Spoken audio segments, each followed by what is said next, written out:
Hello, I hope you're having a great day. So today I am going to pick some daffodils because I just want to do my own test. So they say to pick daffodils when they're in the bent neck stage, and I will put that up here in a second. And I just want to pick one that has a bent neck and one that doesn't really have such a bent neck. And then I might pick one that's flowering just for fun. Just so I can see it. And then I'm just gonna let them sit on my table in water and see how they do. Because so this year I didn't plant a ton of daffodils, and the ones I did plant are kind of small. So they'll probably get bigger next year. But if I do buy daffodils to plant this fall and then I harvest them next year, I wanted to do some tests this year on harvesting them so that I pick them at just the right stage so that when people put them on their table, they last as long as possible for them. Okay, so here is my group of daffodils that I'm picking from. So let's see, this one's kind of leaning on a piece of grass, but as you can see, it's kind of going straight out. It doesn't really it's not going down. And it is almost starting to flower. And then these are all pointing more up. Now this morning when I was out here, this one was actually pointing straighter down. And then as you can see, they aren't really pointing down at all. They have a pretty strong stem. So, you can feel them as well. This one almost feels marshmallowy, this one's more marshmallowy though. And this one looks like it's starting to come out. So when they've already popped, obviously they're not gonna last as long if you take them to a florist or something like that.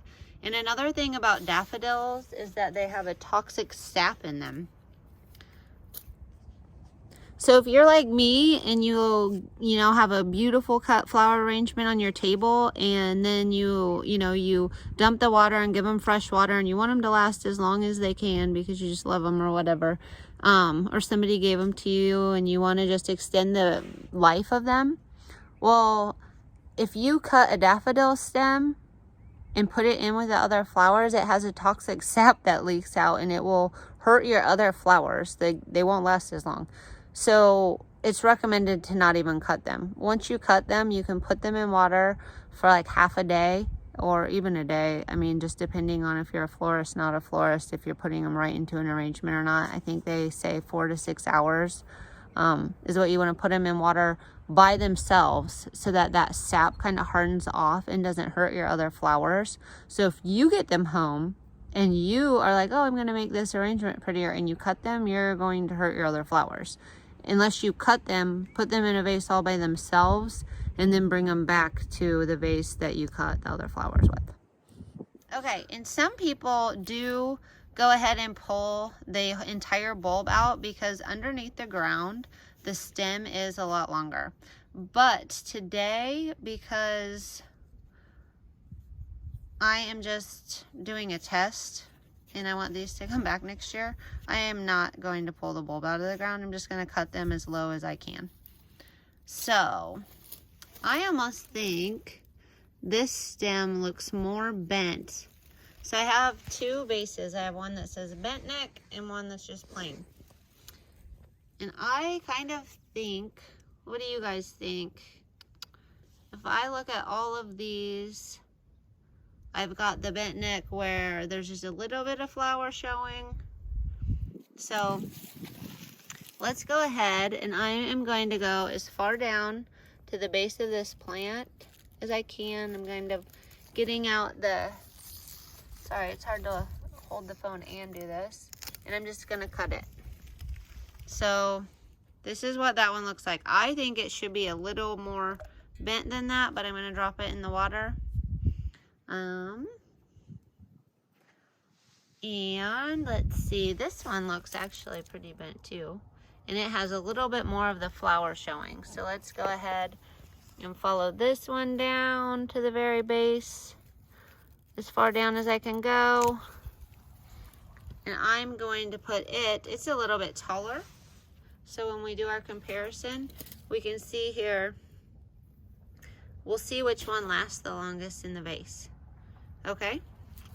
And then over here, I have a couple that do not have, well, here's one. Here's a good one. It has a little flower showing, but it hasn't quite bent yet.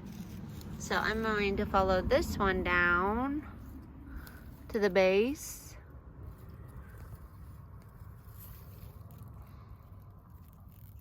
As far down as I can go. And I'm going to put it in the one that is not as bent. So there we go. We've got some that are straight up. And then I'm going to go ahead and I'll take one of these and also put in there.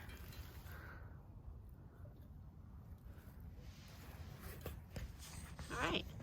So it looks like I have some pretty good bent and not bent nicks here.